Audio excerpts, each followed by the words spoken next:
मरते वक्त कोई मधुमक्खी एक डेथ फेरोमोन छोड़ती है। इसमें मौजूद खास गंध इसके साथियों को इसे छत्ते से बाहर निकालने का संकेत देती है। ये डेथ फेरोमोन होता है ओलेइक एसिड। अगर किसी सेहतमंद मधुमक्खी पर ओलेइक एसिड की एक बूंद डाल दी जाए तो क्या होगा? ऐसे में बाकी मधुमक्खियां फौरन उसे छत्ते से बाहर फेंकने में जुट जाती हैं। तो क्या मधुमक्खियों को छत्ते में सड़ते शवों से होने वाले खतरे का पता होता है? क्या उन्हें मौत और ओलेइक एसिड के बीच का रिश्ता पता होता है? उन्हें मौत का अंदाजा भी होता है? और क्या हम भी मौत से वाकिफ हैं? लाखों करोड़ों साल की विकास प्रक्रिया में ऐसा कभी नहीं हुआ होगा कि कोई मधुमक्खी ओलेइक एसिड को मौत से अलग रख पाई हो। यानी मधुमक्खियों को इस बारे में कोई भ्रम नहीं। ओलेइक एसिड की गंध का मतलब इनके लिए है मरी हुई मधुमक्खी। विकास प्रक्रिया को इस बारे में इतनी बारीकी से जानने की जरूरत ही नहीं पड़ी। जरा सी गंध ही काफी है। मधुमक्खी को जो चाहिए उसके पास वो है। इंसानों की तरह उसे हर चीज की जानकारी की जरूरत नहीं। जब गूस का कोई अंडा लुढ़क कर घोंसले से बाहर निकल जाता है तो कई हफ्तों से उससे दूर रही मां उसे वापस घोंसले में लाने की अहमियत जानती है। क्या उसे एक अंडा कम हो जाने का पता चल जाता है? वो तो घोंसले के करीब रखी हर चीज अंदर लाती है, पिंग पोंग बॉल और बियर बॉटल्स भी।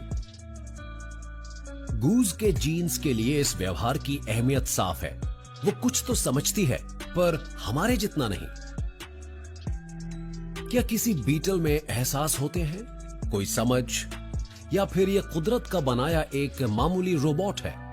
कार्बन आधारित सेंसर्स, एक्चुएटर्स, प्रोग्राम्स और सब रूटीन से भरपूर एक मशीन जो बनी है उसके डीएनए के हुक्म के मुताबिक। हम ये आसानी से मान सकते हैं कि कीड़े या गीज बिना दिमाग वाली मशीन जैसे जीव हैं। अगर दूसरे जीव कुछ सोचते भी हैं तो वो क्या होगा? अगर वो हमसे कुछ कहना चाहते तो आखिर क्या कहते? अगर हम उन्हें ध्यान से देखें तो उनमें कोई फैसला फौरन लेने की क्षमता दिखाई देगी।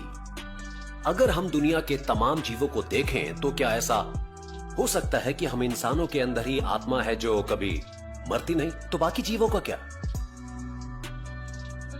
कुदरत में गूज द्वारा अंडे वापस घोंसले में लुढ़काना समझ आता है, पर अंडों में से बच्चों के निकलने के बाद, खासकर उनके घोंसले से निकलने से पहले, माँ उनकी आवाजों, चेहरे मोहरे और गंध से वाकिफ हो जाती है। उसने अपने चूजों के बारे में जान लिया। अब वो अपने बच्चों से बखूबी वाकिफ हो गई है और अब किसी अनजानी चीज या दूसरे बच्चों को अपना नहीं समझेगी, फिर चाहे वो हम इंसानों को कितने ही मिलते जुलते क्यों न लगे। आइए फिर बीटल की बात करते हैं। बीटल में देखने, चलने, दौड़ने, सूंघने, टेस्ट करने, उड़ने, मिलन करने, मल त्याग और अंडे देने की खूबी है। कुदरत ने इसे यह काम करने की खूबी दी है। इसके दिमाग का मास 1 मिलीग्राम ही होगा और उसमें इन प्रोग्राम्स को चलाने के लिए खास अंग भी है। पर क्या बात यहीं तक सीमित है?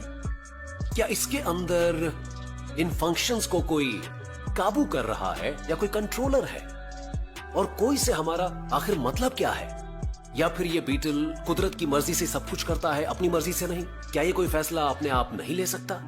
क्या ये बाकी जीवों से बिल्कुल अलग है? देखिए ये कैसे मुझे आंक रही है, जानने की कोशिश में है कि आखिर ये 3 डायमेंशनल बड़ी सी चीज है क्या?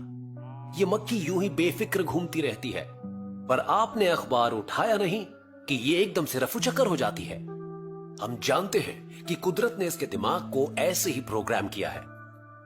अगर आप कुछ वैज्ञानिकों से आम मक्खी में जागरूकता के बारे में पूछें तो वो घबरा जाएंगे। इसके छोटे से दिमाग में क्या चुनाव करने का कोई विकल्प नहीं है?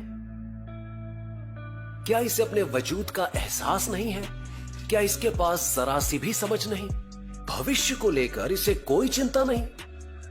दिन भर की कामयाबियों को लेकर कोई संतोष नहीं? अगर इसका दिमाग हमारे मुकाबले 10 लाख गुना छोटा है तो क्या इसके एहसास और ख्याल का दायरा भी 10 लाख गुना छोटा होगा? और ये सारी बातें आंकने के बाद भी हमें बस एक रोबोट ही लगती है।